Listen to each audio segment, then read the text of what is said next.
Assalamualaikum warahmatullahi wabarakatuh. Halo semuanya, kenalin, namaku Anissa Triwardani dari jurusan Teknik Informatika Prodi Teknik Multimedia dan Jaringan, kelas C Malam. Jadi di sini saya akan membuat video tugas praktikum untuk UTS mata kuliah Sistem Komputer. Video ini membahas tentang apapun yang saya ketahui dan saya kuasai tentang sebuah PC. Saya menguasai yaitu tentang RAM. Oke. Jadi semuanya untuk yang menonton video ini semoga bermanfaat dan silahkan dipahami dan disimak secara teliti ya. Bye bye.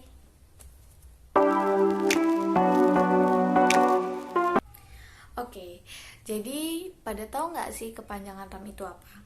Nah, kepanjangan RAM itu adalah Random Access Memory yang merupakan tempat untuk menyimpan data pada sebuah komputer ataupun laptop yang bersifat sementara. Jadi penyimpanan RAM ini sifatnya tidak permanen. RAM atau Random Access Memory merupakan hardware pada sebuah perangkat gadget seperti komputer, laptop, maupun smartphone.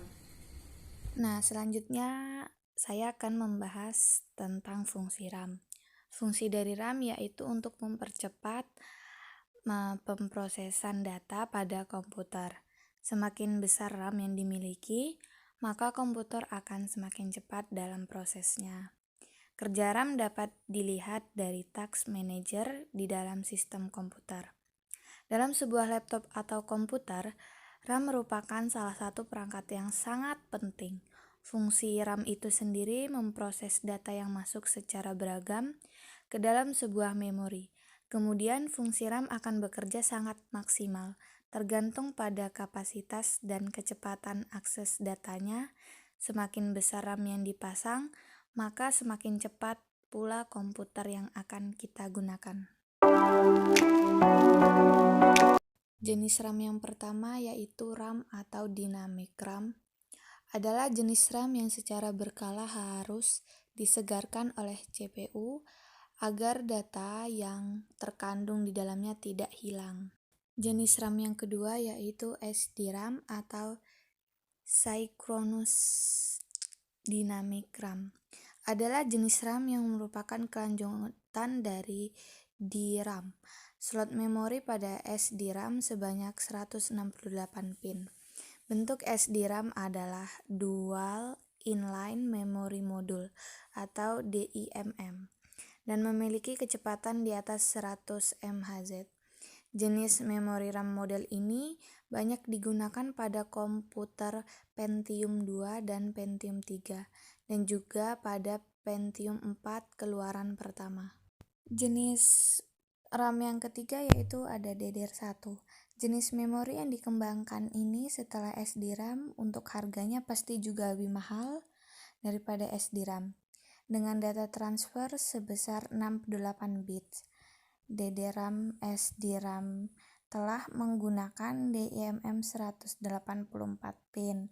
DDRAM SDRAM memberikan transfer rate sebesar memori bus clock rate kali 2 dikali 68 dibagi 8. Jika frekuensi bus 100 MHz, maksimum kecepatan transfer data yaitu 100 dikali 2 dikali 64 per 8, yaitu 1600 MB per detik. Jenis RAM model ini banyak digunakan pada komputer Pentium 4 keluaran generasi kedua. Jenis RAM yang keempat yaitu ada DDR2. DDR2 adalah jenis memori yang merupakan pengembangan setelah DDR2. Kelebihan dari RAM DDR3 adalah memiliki kemampuan kecepatan transfer 2 kali lebih cepat daripada DDR2. DDR3 hanya perlu mengkonsumsi daya sebesar 30% lebih hemat dari DDR2, yaitu hanya 1,5 volt, sedangkan DDR2 1,8 volt. DDR1 2,5 volt. Pada RAM DDR3 memiliki 240 pin. Nah, setelah membahas jenis-jenis RAM, kita akan lanjut ke apa sih itu single channel dan dual channel pada RAM. Simak videonya. Nah, yang pertama itu ada single channel. Konfigurasi RAM ini berjumlah 1 keping saja. Single channel memiliki keuntungan konsumsi daya yang lebih hemat dan opsi untuk mengupgrade ke depannya hingga memenuhi slot RAM dan tentu saja lebih hemat biaya. Namun, RAM dengan konfigurasi ini memiliki performa yang lambat. Nah, yang selanjutnya yaitu ada dual channel. Konfigurasi RAM yang digunakan sebanyak 2 keping. Dalam interaksinya dengan channel 64 bit, melakukan komputasi di sebuah sistem informasi, memiliki kecepatan yang lebih tinggi dibandingkan RAM single channel. Selain itu, lebih responsif dan mampu memaksimalkan kemampuan perangkat itu sendiri. Kelemahan RAM dengan konfigurasi dual channel adalah konsumsi daya yang sedikit lebih boros dan harganya yang sedikit lebih mahal dibandingkan dengan RAM single channel. Secara rata-rata memang perbedaan RAM single channel dan dual channel terletak di performanya. Jika kamu memiliki komputer gaming, tentu saja kamu ingin mendapatkan performa yang tinggi pada komputermu. Maka, untuk mendapatkan hal tersebut, kamu harus menggunakan konfigurasi RAM dual channel agar performa sistem komputer kamu semakin meningkat. Nah, ini merupakan salah satu contoh gambar yang menunjukkan single channel dan dual channel. Kalau single channel itu 1 keping dan dual channel itu 2 keping. Sekian video dari saya mengenai apa itu RAM, jenis-jenisnya, dan apa itu single channel, dual channel, dan fungsi RAM. Semoga video ini bermanfaat buat semuanya. Thanks for watching guys. Sampai jumpa. Bye-bye.